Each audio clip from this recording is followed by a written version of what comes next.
Most of us can feel that something isn't working. We have more information than ever, more experts and more urgency, and yet the same crises keep repeating: environmental, social, economic, and democratic. This isn't because people don't care, and it's not because the right solution hasn't been found. It's because the systems we rely on are designed to think short term. They optimize for speed, efficiency, and intent, but they don't carry responsibility over time. And that's what this free mini training is about. It's called Why the Current System is Failing and Why a Different Approach is Necessary. This is not advocacy, it's not political, and it's not about persuading you to agree with me. It's about system design. In this training, we look at why well-intentioned reforms keep failing, how siloed decision-making externalizes harm, why accountability disappears over time, and why urgency often makes problems worse. You don't need prior knowledge, and you don't need to agree with everything you hear. You just need a willingness to look at structure rather than people. I've also included simple one-page references, not instructions, not solutions, but lenses that you can use to think more clearly about what's happening around you. If you've ever felt like we're repeating the same mistakes faster, this training is designed to give you clarity, not answers. It's free, it's public, and it's available now if you want to explore further. Most of us can feel that something isn't working. We have more data, more urgency, and more experts than ever, yet the same crises keep repeating. This isn't because people don't care, and it isn't because the right solution hasn't been found. It's because the systems we rely on are designed to think short term. I've created a free mini training called Why the Current System is Failing and Why a Different Approach is Necessary. It is not advocacy, it's not political. It's about understanding system design without blame or shortcuts. If you want clarity instead of arguments, you can watch it for free. This free mini training is called Why the Current System is Failing and Why a Different Approach is Necessary. Before we begin, I want to be clear about what it is and what it is not. This is not about blame, it's not about ideology, and it's not about persuading you to agree with me. This training looks at system design, how decisions are structured, how accountability works over time, and why the same failures keep repeating even when intentions are good. You don't need prior knowledge, and you don't need to agree with everything you hear. The only thing I ask is that you stay curious about structure rather than people. So let's begin.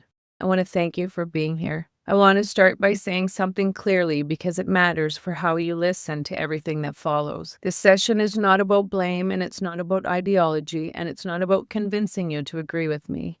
This is one moment, not a lecture. Before we talk about solutions, I want to show you something very simple. It is not about bad people or bad intentions. This is what systems do when accountability is missing. Most of what we're living through, climate collapse, institutional failure, social fragmentation, fits inside of this loop.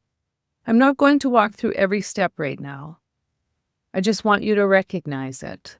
The rest of the training is about why this loop keeps repeating even when people mean well. If you came here feeling frustrated, overwhelmed, or confused about why the world seems to be moving backwards despite so much effort, that reaction makes sense. For decades, we've been told that progress means moving faster. Faster decisions, faster growth, faster solutions. Speed were the answer, we wouldn't be facing overlapping ecological, economic, and democratic crises. This training isn't about blame. It's about understanding why systems designed to solve problems are often the ones creating them. Most people are not disengaged. Most people care deeply. And yet, despite decades of programs, policies, innovations, and well-intentioned action, we keep circling the same crisis. Climate, inequity, health, governance, trust. That tells us something important. The problem is not a lack of effort. The problem is not a lack of intelligence. And it is not a lack of good intentions. The problem is that we are trying to solve long-term, interconnected system failures using short-term thinking and siloed solutions. And when systems are malaligned, even good actions can make things worse elsewhere. Today is not about fixing everything. It's about understanding why so many fixes fail, even when they come from the right place. I want to be clear about something else up front. You do not need to agree with everything I say. Then you do not need to share my politics, my background, or my worldview. The only thing I'm asking is that you stay curious long enough to take a look at the structure of the system itself, not the personalities inside it. Because we focus only on people, we fight each other. But when we look at the structure, patterns emerge. Over and over again, we see the same cycle. Urgency leads to speed. Speed leads to simplification. Simplification leads to unintended harm. And then we argue about intent instead of outcomes. Short-term wins feel satisfying. They're measurable. They're fundable. They're easy to communicate. But systems don't respond to intentions. They respond to structure. And when the structure rewards short-term thinking, punishes long-term responsibility. This session is about naming that pattern calmly, without shame and without pretending there's a single solution. We are going to talk about why the system keeps producing the outcome we say we don't want, and why simply trying harder inside the same structure won't change that. I'm not here to give you a list of answers today. I'm here to help you see the system clearly enough that the next step makes sense. So if at any point you feel discomfort, confusion, or resistance, that's not a problem. That's usually a sign that you're looking at the structure issues rather than the personal one. Let's begin there. This session is about why our systems keep producing the same failures regardless of who is in charge or what policies are chosen. We're not here to blame people or argue ideology. We're here to look at how systems are designed to think. Act 1, short-term thinking. Most modern institutions are optimized for the short term. Quarterly results, election cycles, annual budgets. These timelines reward speed and visibility and visible output, not long-term stability. The problem isn't that leaders don't care. The problem is that systems reward the wrong kind of success. So I'd like to introduce the short-term versus long-term logic. Short-term systems optimize for urgency. Long-term systems optimize for continuity. And most of our institutions were never designed to think beyond the present generation. And why good intentions don't change outcomes. And how election cycles, quarterly profits, grant timelines, and media cycles all reward speed over sustainability. Why urgency feels moral, makes things worse. Before we go any further, I want to show you one simple diagram. This is not a control system. It's not an approval process, and it's not something you need to memorize. This diagram exists for one reason only, to make responsibility visible without concentrating power. This is called the GGDI, Relational Accountability Loop. It shows how responsibility moves through the system over time, not how authority moves. Nothing here gives permission. Nothing here takes control. And nothing here removes responsibility from the people doing the work. If you're looking at this and thinking this feels circular instead of hierarchical, that's intentional. Real systems don't move in straight lines. They evolve, they adapt, and return to earlier decisions with new information. Let me walk you through this once very slowly. Everything starts with access. The standards, system layers, definitions, and evidence are public. There's no gatekeeping at the door. From there, programs or organizations declare their alignment and scope. They say, this is what we're strengthening, this is what is outside our scope. That honesty is more important than claiming perfection. Then there is independent oversight. Oversight doesn't judge intent or ideology. It looks at clarity, realistic scope, and accountability using a documented process. Those decisions are then documented transparently, not to shame anyone, not to freeze decisions in time, but so reasoning is traceable and learning can accumulate. Next is learning and responsibility. This is important. Responsibility never leaves the actor. GGDI does not own outcomes. Partners don't outsource accountability. Learning informs future decisions. And finally, there's re-entry and adaptation. As programs evolve or context changes, alignment can be updated. The loop begins again. And I want to be very clear about what this is not. This is not enforcement. This is not compliance policing, and it's not approval seeking. It's a shared structure that allows people to act responsibly without being controlled and without pretending impacts don't exist. This loop exists because most of the harm in the world doesn't come from bad intent. It comes from unclear scope, owned responsibility, and decisions that can't be revisited. This loop fixes that quietly. You don't need to remember every word on the diagram. What matters is this: access is open, alignment is declared, and oversight is independent, as well as responsibility stays where it belongs. Everything else we cover builds on that. This loop shows how responsibility moves through the system without transferring control. At this point, you understand the structure. You understand how responsibility moves, then you can probably feel why this works where so many systems fail. What we haven't done yet is answer the harder question. How do you actually apply this in the real world, inside institutions, programs, funding decisions, and policies, without recreating the very systems that have caused the damage? And this is where most conversations stop. People either stay at theory or they jump straight to solutions without structure. Neither is enough. The free training that you are in right now is designed to give you shared language, shared standards, and a way to think systematically. The paid course is where we go deeper. In the paid course, we work through how to apply the 15 system layers in real decisions, and how to scope programs honestly without overclaiming impact, and how to design oversight that protects integrity without controlling people, and how to prevent responsibility from being displaced or diluted over time. We look at real-world examples, not to copy them, but to understand where systems quietly break down. What the paid course is not a toolkit, a certification, or a set of instructions. It is a way of learning to think and act responsibly inside complex systems, especially when there are trade-offs and no perfect answers. If you're someone who works in policy, education, funding, governance, or community leadership,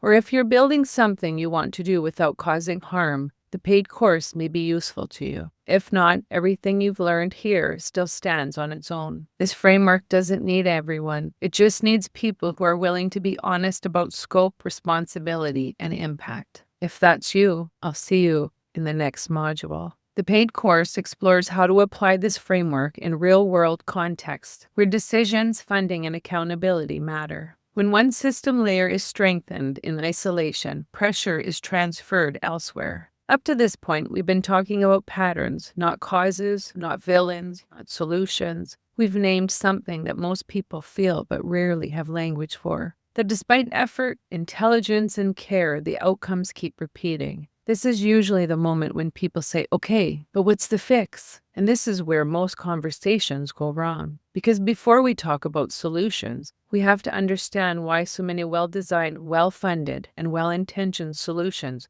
don't actually change the trajectory of the system. What tends to happen is this: we isolate the problem, we design a solution inside of that silo, we measure success based on the silo, and then we're surprised when pressure shows up somewhere else. That doesn't mean the solution was bad. It means the system was incomplete. Systems don't fail all at once. They fail quietly, by shifting stress from one area to another. In the next section, we're going to look at how siloed success actually works, and how fixing one thing in isolation can unintentionally weaken something else, and why this isn't a moral problem, it's a structural one. This is where we stop talking about effort and start talking about design. Act 2, Silos and Fragmentation. In this first part of the session, we named a pattern. We talked about how short-term thinking keeps showing up across very different issues: climate, health, education, governance, even when people are acting with care and urgency. Now I want to talk about why that pattern keeps repeating, because what usually happens next is that we start looking for better solutions, smarter programs, stronger leaders, or more funding. But before any of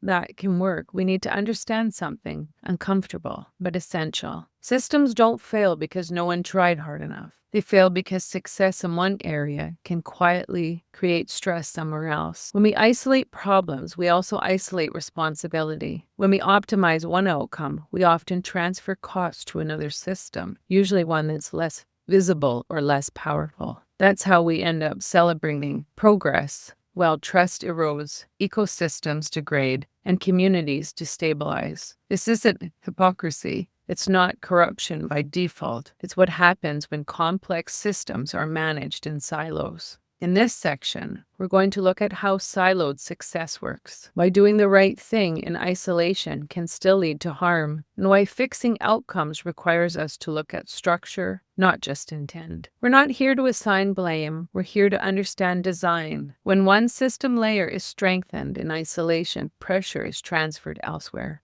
Another major failure point is siloed thinking. Housing is treated separately from health, water is treated separately from education, finance is treated separately from democracy. But the real world doesn't work in silos. When systems are fragmented, harm doesn't disappear, it just moves. Act 3. Intent versus accountability. The question isn't, do we agree? It's, are we aligned with the system that sustain life? This is where intent becomes dangerous. When systems rely on good intentions instead of accountability, they stop tracking impact. Harm becomes accidental. Responsibility becomes unclear. And because no one is clearly responsible, nothing changes. If systems fail in a loop, then they don't fail because people are bad, ignorant, or uncaring. They fail because accountability is missing from the design. Most systems are built to optimize for speed, efficiency, or intent. Very few are built to carry responsibility over time. So the question becomes, if failure repeats in a loop, what would a different loop look like?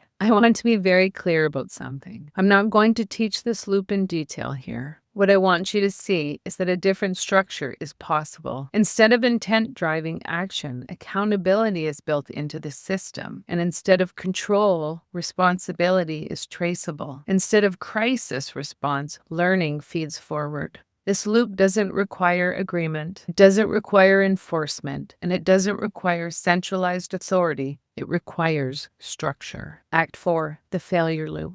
This existence of a structural framework that is grounded in the 15 interconnected system layers, that is governed and accountability built in, that is taught step by step in course number 1. There is a structured way to do this. The full framework is taught in one course. We go layer by layer. We slow this down properly. In this system failure loop diagram, this is the pattern we see over and over again. Short-term goals lead to fragmented decisions. Externalized harm creates crisis. Crisis justifies urgency, and urgency resets the cycle. This is not a failure of morality, it's a failure of a system design. And why hasn't this been fixed already? The answer is uncomfortable. Most fixes focus on what to do, not how responsibility is carried once something is done. Policies change, leadership changes, funding cycles change. But the underlying structure stays the same. So we keep seeing the same pattern. Well-intended action, followed by unintended harm, followed by blame, followed by urgency, followed by another short-term fix. And this is why arguments don't solve anything, and why debate often makes things worse. Without shared standards, declared scope, and accountability over time, even the best ideas degrade. And this is not a moral failure. It is a design failure. Act 5, the gap. I don't want you to leave this session feeling frustrated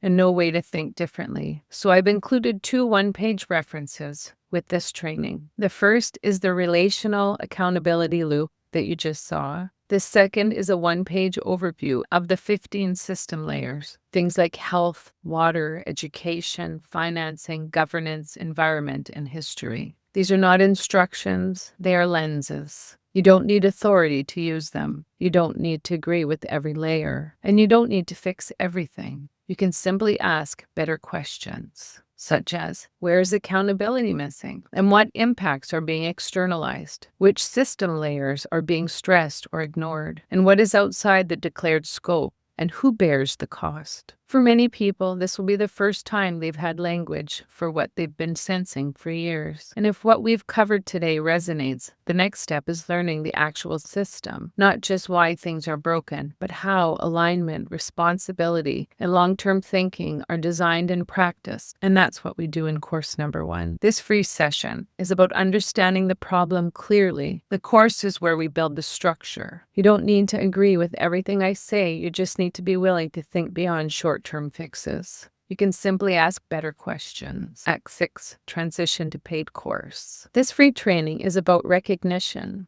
If it helped you see the pattern, then it has done its job. But recognition alone doesn't change how systems are governed. Understanding how accountability can be built into design that takes time, structure, and practice. That's what the full paid course is for. The course slows everything down and walks through how systems are designed to think, how accountability replaces intent, and how long-term stewardship really works. It's not advocacy, it's not a list of solutions, and it's not about convincing anyone. It's about understanding the system underneath the arguments. You don't need to take it, but if you're ready to move from recognition to understanding, it's there when you are. And this training is meant to help you see the pattern, but seeing the problem isn't the same as knowing how to fix it. In the full course, we slow down and build the system logic that long-term stewardship actually requires, layer by layer, without ideology and without shortcuts. If you're ready to move from recognition to understanding, that's where we go next. The free training gives people a shared system lens, the relational accountability loop, and the 15 system layers so that you can understand why failure keeps repeating. The paid work is where we learn how to govern differently. If this training helped you see the pattern, then it has done what it was meant to do. Understand why systems failed doesn't require agreement. It requires the willingness to look at structure rather than people. The tools you've been given here, the failure loop, the accountability lens, and the systems layer, are not instructions. They're ways of seeing. And you can use them to ask better questions, to notice what's been externalized, and to recognize where responsibility disappears over time. This is where many conversations stop, not because people don't care, but because understanding how systems actually work takes time and structure. That's what the full course is for. It doesn't offer solutions or positions. It builds systems literacy step by step.